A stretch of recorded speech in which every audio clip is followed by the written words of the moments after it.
প্রিয় দর্শক, আসসালামু আলাইকুম। আজকে আমরা ঘুরতে আসলাম বালিয়া জিনের মসজিদ ঠাকুরগাঁও জেলার অনেক ঐতিহাসিক ও প্রত্নতাত্ত্বিক নিদর্শন রয়েছে। তার মধ্যে রয়েছে ঐতিহাসিক বালিয়া মসজিদ বা জিনের মসজিদ।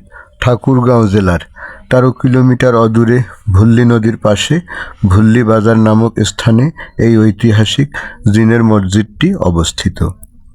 কথিত আছে যে প্রাচীনকালে কোনো এক আমাবস্যার রাতে জিনেরা ওই এলাকা দিয়ে উড়ে যাওয়ার সময় এলাকাটি পছন্দ হলে ওই এলাকায় মসজিদ নির্মাণ করে। ভোর হয়ে গেলে মসজিদটি অসমাপ্তি রেখে চলে যায়। অসমাপ্তি এই কারুকার্য খচিত সুন্দর মসজিদটি দাঁড়িয়েছিল অনেক দিন। জিনপরীরা এই মসজিদ তৈরি করেছে, এজন্য স্থানীয়দের কাছে জিনের মসজিদ নামে এই মসজিদ পরিচিত।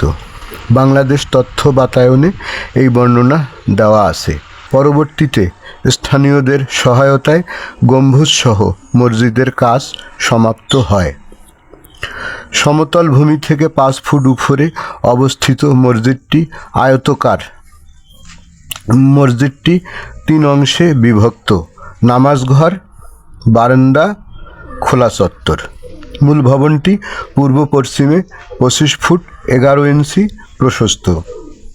প্ল্যাটফর্ম থেকে মসজিদটির ছাদ 17 ফুট উঁচুতে অবস্থিত। মসজিদের ছাদে 3টি গম্বুজ, 8টি মিনার আছে। 4 কোণায় 4টি মিনার বড় আর 4টি মিনার ছোট। পোড়ামাটির ইট ও চুন সুরকি দিয়ে মসজিদটি নির্মিত। ইটের গায়ে দৃষ্টিনন্দন কারুকার্য খচিত নকশা রয়েছে। এই অসাধারণ দৃষ্টিনন্দন মসজিদটি দেখতে অনেক ভ্রমণ পিপাসু বা পর্যটক এখানে প্রতিদিন ভিড় জমায়। তো প্রিয় দর্শক, ভিডিওটি ভালো লাগলে অবশ্যই চ্যানেলটিতে সাবস্ক্রাইব করবেন, লাইক করবেন, কমেন্ট করবেন। পরবর্তী কোনো এক ভিডিওতে দেখা হবে ইনশাআল্লাহ। ভালো থাকবেন, সুস্থ থাকবেন। আল্লাহ হাফেজ।